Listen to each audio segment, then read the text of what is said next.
खेसारी लाल यादव जी का आज नया गाना आया है, एशिया बलम। भैया बवाल गाना है, तो आज उसी गाने के बारे में बात करेंगे।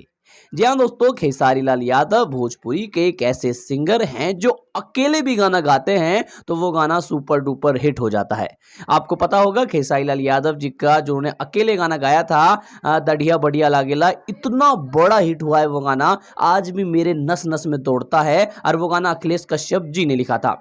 सवरिया दढ़िया जन बनाई, दाढ़ी बढ़िया लागेला। भैया इतना बवाल गाना था कि सुबह से शाम तक मैं उस गाने को 2 से 3 बार तो सुन ही लेता हूं। चलिए बात करते हैं खेसारी लाल यादव जी के आज आए हुए गाने की। भाई लिरिक्स हो तो इस तरह के लिरिक्स हो जो जुबान पे तुरंत चढ़ जाए। यकीन मानिए 2-3 बार ये गाना अगर आप सुन लेते हैं तो इस गाने के लिरिक्स आपकी जुबान पर आराम से चढ़ जाएंगे। बात करते हैं म्यूजिक के बारे में, तो म्यूजिक में ज्यादा मेहनत नहीं की गई है, म्यूजिक नॉर्मल सा ही उठा के इसमें डाल दिया गया है।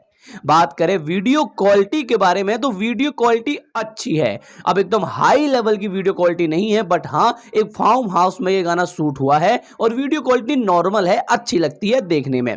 और ओवरऑल बात किया जाए तो भाई गाना आप लोगों को पसंद आने वाला है। खैर आप लोगों को गाना कैसा लगा, गाने का म्यूजिक कैसा लगा, गाने के लिरिक्स आप लोगों को कितना लुभा पाए हैं, कमेंट करके अवश्य बताएं। इस वीडियो में इतना ही, मैं मिलता हूं आपको अपनी अगली वीडियो में। तब तक के लिए चैनल पे नए हैं तो सब्सक्राइब करके बेल आइकन अवश्य दबाएं। Bye bye.